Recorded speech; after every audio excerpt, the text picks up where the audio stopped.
Welcome. You may not have heard of the Ualiai Nation, but its people want you to know about their demand for statehood. 3 years ago, the Ualiai Nation declared that it was independent from the federal state of Australia, arguing that this Aboriginal people had never ceded sovereignty to the British colonists in the first place. It's not a claim that's been recognised by other Australian politicians, but it is definitely a lively debate.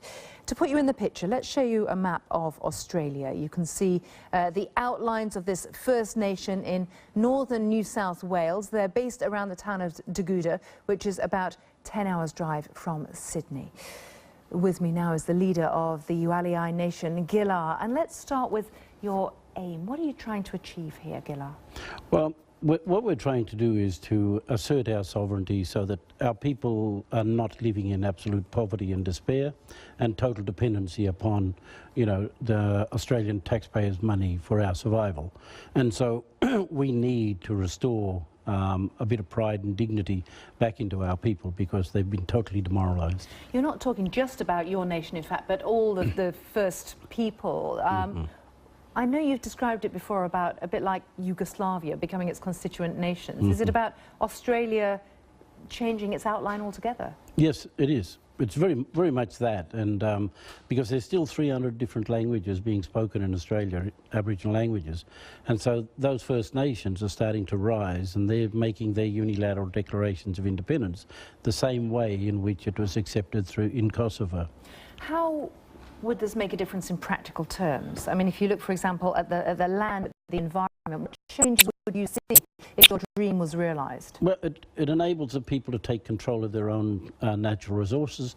It gives the people responsibility to look after their environment the way in which we've done for thousands of years. And so we step outside of this system of man being the dominant factor over nature. We're not. We're part of nature, and we need to take care of nature. You're talking on behalf of many of the First Peoples, but of course in the hundreds of years of colonisation of Australia, there are people now who live on, who've built on, who own the land, the new Australians. I mean, you have an almost impossible fight on your hands here, don't you? Not necessarily, because there are a lot of non-Aboriginal people who are asking us, they want to learn what we're doing, they want to know about what we're doing, and they want to know where they fit in the scheme of things, and they want us to paint the picture of how we integrate. So it's not necessarily about wresting ownership from where it is in modern Australia to what it was before. It's about learning to live together in a different way? That's correct. And it's learning to accept that we were the first Australians and the fact that we have sovereignty over that. The Mabo case in 1992, the High Court case, recognised that Aboriginal people's law and culture survived British sovereignty, which means that our law is a continental law that underpins the existing nation state of Australia, which means in technical and legal terms in modern times is that we're an occupied state by a foreign power, and so we need to work through this, and I believe that we have the mechanisms and the ability to be able to negotiate our way through this.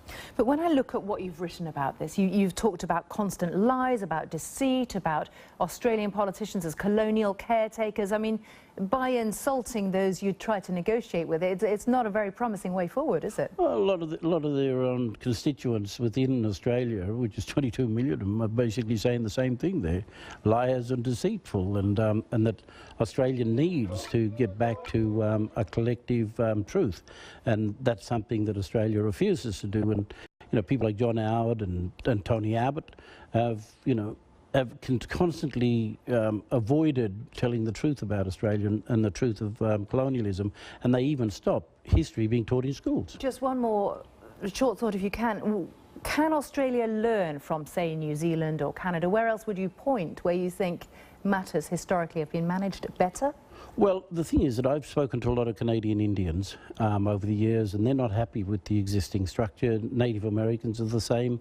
Their treaties are not the same. They're being abused and they're being breached. And so what we need to do is come back to, I guess, the start and really begin to analyse where we've been, have a look at where we're at, and let's go forward. But I think we need to design that as an international unit rather than, because we've all been impacted by British colonialism. Ghillar, thank you so much for coming in to talk to us in the studio. You're welcome. Thank you. Thank you.